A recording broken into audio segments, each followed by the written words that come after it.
안녕하세요. 여의도에서 신속하고 정확하게 돈이 되는 정보를 알려드립니다. 여의도 정보맨 여정입니다.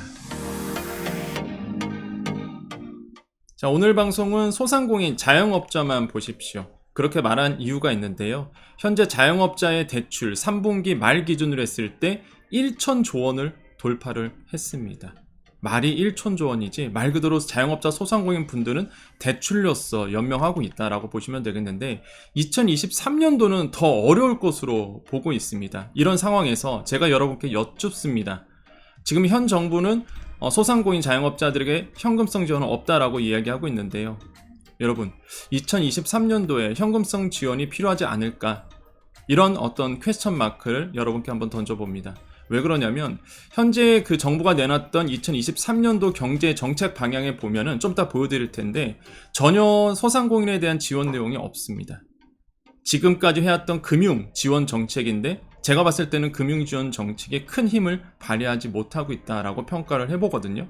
그렇기 때문에 2023년도에 여러분 현금성 지원 이번 연도 상반기에 있었던 것처럼 또한 작년에 하반기에 있었던 것처럼 손실보전금이라든지 방역지원금 이런 것처럼 소상공인을 위한 직접적인 지원이 필요하지 않을까 전 생각을 해봅니다. 자, 그러한 이유 그 다음에 그렇게 말해야 될 수밖에 없는 상황 여러분 잠깐 우리 차트 보면서 자료 보면서 우리 같이 한번 얘기를 해보겠습니다.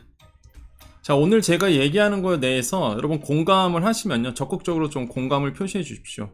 그래야지만 정부가 좀 정책 방향을 바꾸지 않을까 생각하는데 일단 한국은행의 금융안정보고서를 보겠습니다. 이게 12월 22일에 발표를 했습니다. 여기에 무슨 얘기가 있었냐면 자영업자 대출의 부실 위험 규모 추정 및 시사점 분석 결과가 나왔는데 3분기 말요 아까 말씀드린 것처럼 대출이요 1014조예요. 높은 증가세를 기록을 하고 있습니다. 이게 코로나가 딱 있었을 때 2020년도에는요 1분기 말에는 7천조 원에 그쳤어요. 근데 이게 점점 늘어나기 시작합니다. 21년도 22년도 2분기 말에는 994조 3분기 말에는 드디어 1천조 원을 돌파했습니다. 무슨 얘기일까요? 이게 증가폭이 너무 빠르거든요. 무슨 얘기예요? 자영업자들 지금 다 빚으로 연명하고 있다는 거죠. 3분기 자영업자 대출 증가율이요 봤을 때요 은행보다 비은행이 더 높습니다. 그 다음에 비취약차주보다 취약차주들이 더 빠르게 늘었어요. 무슨 얘기예요? 고금리로 갔다는 얘기고요. 그 다음에 좀 그래도 자영업자나 소상공인 중에서 그나마 장사가 잘 되시는 분들보다는 잘 안 되시는 분들이 더 빠르게 빚이 늘어났다는 거죠. 이대로 가다가 2023년도 자영업자 소상공인이 다 무너집니다. 그러면 정부의 정책이 지금 어떻게 되고 있느냐 그 정책 방향 좀 보고 오겠습니다. 자, 21일에 나왔던 정부의 2023년도 경제 정책 방향입니다. 거기에 소상공인 내용을 봤어요. 자, 소상공인 내용이요. 이게 다입니다. 한 장이 다예요. 그 다음에 수출사항, 수출 나오죠. 저 깜짝 놀랐습니다. 이게 다예요. 한 장, 한 페이지, 한 장도 아니죠. 한 페이지죠. 너무 걱정스럽습니다. 내용은요. 부담 완화인데요. 만기 연장, 상한유예 연착륙, 비용 감면 조치 연장 이렇게 되어 있습니다. 그런데 임대료 감면 이거는 뭐냐? 국유재산 임대료 감면은 정부 공공기관에서 거기서 이제 장사하신 분들 있죠. 그 임대료 감면해 주겠다. 지자체 계약 한시 특례하겠다. 이거는 정부 사업 따내는 사람들 있죠. 뭐 조달을 한다든지. 이거는 사실 많은 소상공인하고 전혀 상관없는 내용이거든요. 전혀 뭐 영향이 없습니다. 재기 지원, 점포 철거비 지원. 이거는 뭐야? 희망 패키지죠. 여러분 그 폐업했을 때에 지원하는 것들. 이런 종합 패키지 연계하겠다. 이거는 폐업하신 분들이잖아요. 또 IP 로컬 브랜딩 하겠다. 한마디로 로컬 상권 활성화하겠다는 거는 그 지역의 특산품들, 지역의 특산화되어 있는 어떤 그런 데 있죠. 이벤트들.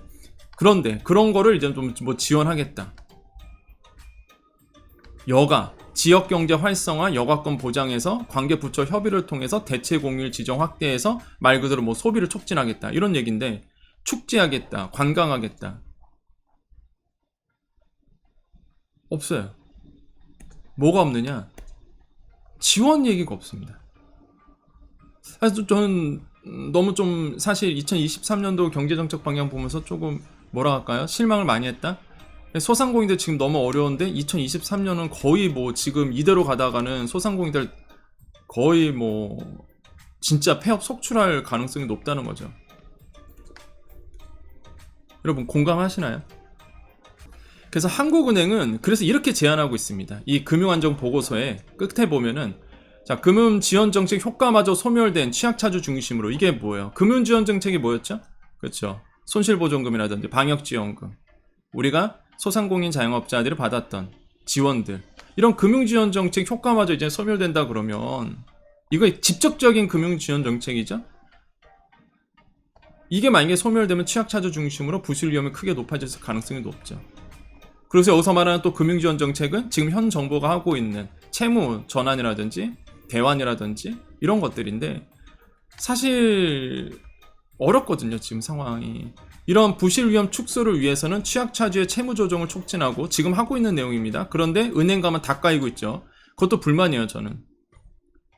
정부가 좋게 기회를 해도 은행에서 뭐 이미 다 커트라인으로 다 컷하고 있는데 전혀 현실에서는 많은 분들이 도움을 못 받고 있습니다. 그래서 이거 아마 조만간 뉴스에 나올 겁니다.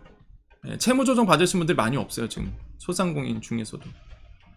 정상 차주에 대한 금융지원을 단계적으로 종료하고 만기 일시상환 대출을 이제 분할 상환으로 돌리는 필요하다라고 이제 한국은행은 보고 있는데 저는 여기에서 제가 말씀드리고 싶은 게 뭐냐면 상반기 안으로 소상공인 자영업자 분들에게 직접적인 지원, 우리가 손실보존금처럼 이런 직접적인 지원이 나와줘야 된다는 거죠. 이게 분위기가 조성이 안 되면 안 됩니다. 지금 계속 금융지원이거든요. 계속 금융지원이에요. 지금 너무 힘들거든요. 소상공인 분들, 자영업자 분들. 그래서 지금 이제는 상반기 중으로 저는 소상공인 자영업자 분들에게 과거처럼 지원에 대한 확고한 지원 정책들이 나와줘야 된다라고 보여집니다. 물론 반론도 있을 거예요. 인플레이션 물가 상승 어떻게 할 거냐? 분명히 그런 얘기 나옵니다. 그럼 물가 상승 어떻게 할 거냐? 인플레이션에 대한 좀 고점인데 지금 이거 그나마 좀 낮아지고 있는데 이거 돈 풀기 들어가면 소상공인 또 돈 풀기 들어가면 물가 상승 어떻게 잡을 거냐? 물론 반론의 여지는 분명히 있습니다. 하지만은 소상공인이 무너지면 누가 무너지죠? 은행이 무너집니다. 돈을 못 갚아요. 1천조 원이래요. 못 갚으면 은행이 무너집니다. 은행 무너지면 소비자, 결국 국민 전체가 무너지는 거예요. 고리를 끊어내야 되겠죠. 저는 그래서 물론 뭐 소상공인 자영업자 아니신 분들이 들으면 싫어할 수도 있습니다. 이런 얘기. 근데 저라도 이런 얘기 해야 돼. 지금 아무도 얘기를 안 해요. 지금 아마 여러분 다 뉴스 보셨을 겁니다. 다 얘기는 소상공인은 이제는 떠나갔어요. 소상공인 아무도 관심이 없습니다. 지금 자영업자 아무도 관심 안 가져요. 손실보전금 줬으니까 땡이야 이거예요. 지금 분위기가. 아무도 얘기를 안 합니다. 지금 너무 걱정스러워요. 저는 2023년도 너무 걱정스럽습니다. 소상공인 자영업자분들. 이대로는 안 된다는 거죠. 그래서 뭐예요? 지원금을 상반기 중으로 해야 된다. 오늘 예산안 확정이 됩니다. 오늘 이제는 2023년도 오늘 본회의가 열리죠. 오늘 늦게 열려요. 밤 늦게 국회에서 예산안이 내년도 예산안이 확정이 되는데 과연 그 예산안에 소상공인 지원에 대한 얼만큼 얘기가 있을지 이거 볼 겁니다. 제가 한번 봐드릴 거예요. 나중에. 근데 지금 내용으로는 과거처럼 뭐 우리가 뭐 추경이라든지 아니면은 뭐 추경을 해서 여러분 도와드렸던 것처럼 그런 내용이 전혀 없습니다. 일단 본 예산 같은 경우에는 사실 소상공인 지원에 대한 얘기가 많이 없는 걸로 알고 있어요. 오늘 통과되면 알겠죠. 여러분 분위기 조성해야 됩니다. 여러분 지금 시선이 소상공인 자영업자를 완전 떠났어요. 지금 소상공인 자영업자는 너무 소상공인 자영업자 가족들이 있잖아요. 가족들이 자녀분들이 있고 상당하다고요. 그 인구가 지금 이대로 가면 안 됩니다. 여러분 절대 이대로 그냥 새해 맞이하면 안 돼요. 분위기 조성하셔갖고요.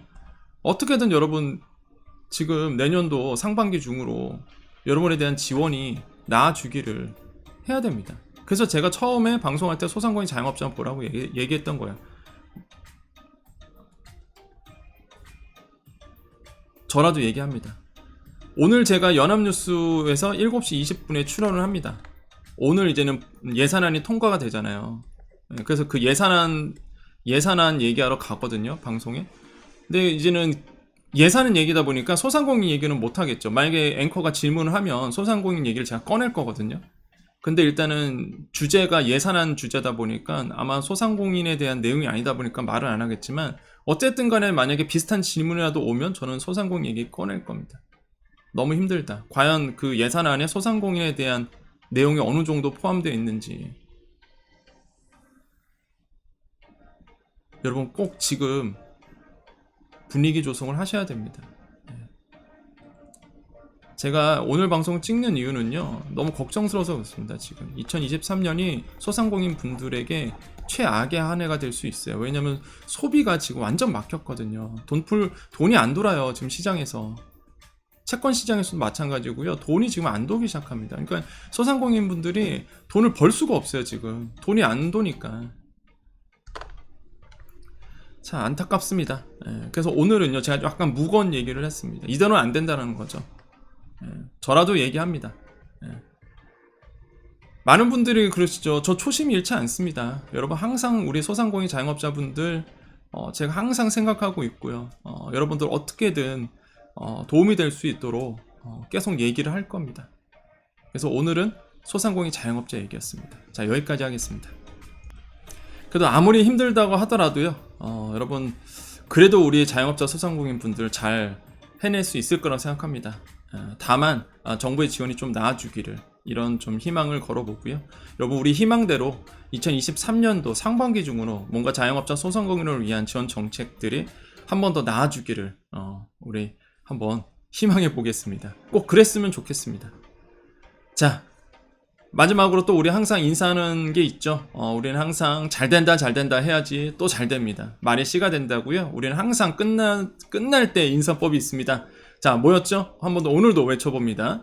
자, 오늘도 우리에게 좋은 일이 일어납니다. 오늘도 우리에게요, 좋은 일이 일어납니다. 오늘도 우리에게요, 좋은 일이 일어납니다. 여기까지 여의도 정보맨 여정이었습니다. 감사합니다.